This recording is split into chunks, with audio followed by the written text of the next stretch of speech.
Olá, meus alunos, vamos dar início à nossa aula de História. Vamos estudar hoje sobre a imigração. Esse material, esse assunto se encontra nas páginas 78, 79 e metade da 80 do livro de História de vocês. Vamos entender como se deu a imigração aqui no Brasil. Pois bem, devido ao grande crescimento da produção do café aqui no Brasil, os cafeicultores necessitavam muito da mão de obra e aí precisavam de trabalhadores em suas fazendas, precisavam muito desses trabalhadores. E com isso, aqui no Brasil não dispunha de tanta mão de obra assim. E o governo brasileiro, ele passou a fazer campanhas nos países europeus com promessas de trabalho. Não só trabalho, mas terras e oportunidade de enriquecimento. Então, observa a palavra, né? Enriquecimento. Algumas pessoas de outros países já estavam passando por muitas dificuldades no seu país de origem, e quando escutavam que tinham em outro país trabalho, terras e promessa de enriquecimento, obviamente era palavras muito agradáveis ao ouvido. Então era o local ideal para vir e assim trabalhar. Os imigrantes vieram, né, aqui para o Brasil. Estima-se que aproximadamente 1 milhão de imigrantes chegaram aqui no Brasil. E aí começavam a mão de obra assalariada trabalhando aí nas lavouras de café, né? Eles não eram escravos, eles trabalhavam e recebiam pelo seu trabalho. Vamos ver agora uma imagem, né, das principais capitanias com fixação de imigrantes europeus no século XIX.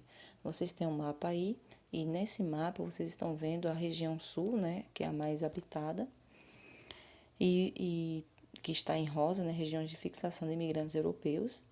Nós estamos vendo aí um gráfico, né, de barra, onde tem a Itália com o maior número de imigrantes aqui no Brasil. Vemos também os portugueses, um outro abaixo, vemos também os portugueses e em seguida italianos, com um grande número de imigrantes. Mas além desses, né, Itália, Espanha, Portugal e Alemanha foram os que vieram em maior número aqui para o Brasil. Também tivemos outros, né, japoneses, sírio-libaneses, judeus, holandeses, ucranianos. Então, foram uma grande quantidade de imigrantes que chegaram aqui no Brasil. Vamos agora ver mais um gráfico, né? Aí nós temos um gráfico, estado onde os italianos se fixaram no início do século XX. Então, vamos ver aí os italianos. Então, a vida na Itália não estava muito fácil. E aí os italianos que vieram aqui para o Brasil com a esperança de melhorar a sua situação. Porém, chegando aqui nas fazendas de café, não foi tão fácil assim como eles imaginavam. Esses imigrantes, eles pegavam tudo que precisavam, né, nos armazéns dos próprios donos das fazendas, né, dos fazendeiros, e aí eles iriam pagar, né, assim que a colheita acontecesse. Então, assim, quando a colheita do café pudesse fazer, eles iriam pagar pelos produtos que eles consumiam, que era justamente, né, o armazém era dos próprios patrões e o acerto de contas era feito na época da colheita. Então, os patrões eles exploravam muito, né? Eles elevavam muito o preço dos produtos. E aí eles tinham que pagar por um preço abusivo, já que eles não tinham outro local para comprar esses produtos, passando aí por grandes dificuldades os italianos. Os portugueses e espanhóis também, eles vieram aqui para o Brasil, porém, eles como tinham melhor condições de vida, né, eram melhores, mais ricos, né, digamos assim, eles conseguiram montar negócios e compravam imóveis, eles ficavam na cidade, não iam para a área rural. Então eles ficavam aí fazendo o seu trabalho, né, e alguns deles foram sim trabalhar na agricultura e nas indústrias. E os espanhóis também trabalhavam nas indústrias e nas agriculturas, ambos, né? Tanto os espanhóis quanto portugueses. E aí eles foram, né, os grandes responsáveis pelo transporte de mercadorias. Mas aí a grande maioria não ia para as fazendas, ia para a cidade trabalhar com o comércio.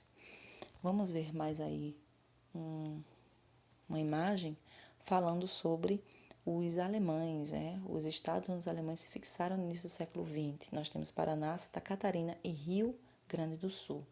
Esses alemães eles foram para os estados do sul influenciados pelo clima, né? O clima frio semelhante ao clima dos países quais eles vieram. E então eles se dedicaram às atividades de agricultura e também à pecuária. Na agricultura predominava a policultura, né? A cultura de vários produtos, o plantio de vários produtos, abastecendo assim as províncias próximas. E já na pecuária, eles exploravam o couro, a carne, a carga e a montaria dos animais. Vamos ver então mais uma imagem. Nós temos aí os outros imigrantes que estiveram aqui no Brasil em menor quantidade, porém chegaram aqui para também contribuir com o seu trabalho.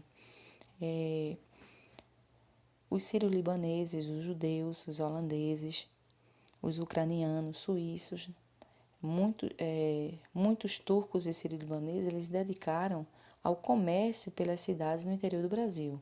Os outros, eles se fixaram nas cidades, aí mantendo o comércio como sendo a principal forma de trabalho. Vocês estão vendo aí a Bahia, Minas Gerais, São Paulo, Rio de Janeiro, Santa Catarina e Amazonas. Então, esses foram os locais onde essas pessoas, esses outros imigrantes, eles se fixaram aí fazendo parte do comércio, né? Vamos observar agora ter alguma curiosidade sobre o que é imigrante e o que é emigrante. A palavra é bem parecida, porém com significados distintos. Nós temos aí imigração e emigração, são palavras que descrevem o fluxo de pessoas em um país, né? A entrada e saída. Então, a imigração, né, com I, é a entrada de estrangeiros em um país. Observa que tem um bonequinho, né, uma pessoinha, onde está fora do Brasil, né? Toda a área, um verde mais escuro, ele está fora do Brasil, ele é um imigrante, ele ao entrar no Brasil, né, ele se torna imigrante. O outro, ele está dentro do Brasil, então a imigração é a saída de pessoas do seu país. Então, se eu estou no Brasil e vou para outro país, daqui para lá eu sou um emigrante. Que vocês possam aí ter entendido, ok? Vamos realizar a atividade nas páginas 80, 81, 82 e metade da 83. Isso aí. Apenas essa atividade do livro didático, certo? Realizem a atividade. Qualquer dúvida, pausa o vídeo, volta novamente ou dá uma olhadinha no material. Que vocês possam realizar a atividade com muito empenho e até a nossa próxima aula.